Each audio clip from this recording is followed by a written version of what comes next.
Chairman PTI की दरख्वास्त supreme court कुछ देर बाद फैसला सुनाएगी। चीफ जस्टिस उमर अता बंदयाल की सरबराही में 3 रुकनी बेंच ने 53 समातें की। जस्टिस एजाजुल एहसन और जस्टिस मंसूर शाह भी बेंच का हिस्सा। चेयरमैन पीटीआई ने अपनी दरख्वास्त में नैब तरमीम को कलअदम करार देने की इस्तदा की थी।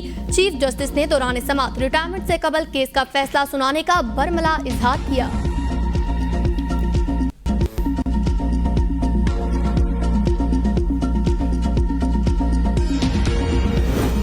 चीफ जस्टिस उमर अता बंदयाल के आखिरी रोज की कोर्ट कार्रवाई भी मुकम्मल। चीफ जस्टिस ने आखिरी रोज कमरा अदालत में 45 मिनट केसेस की समाअत की। चीफ जस्टिस ने वकला को आखिरी दिन भी गुड टू सी यू बोला। वकला की जानिब से चीफ जस्टिस के सब्र तहम्मुल की तारीफ की गई।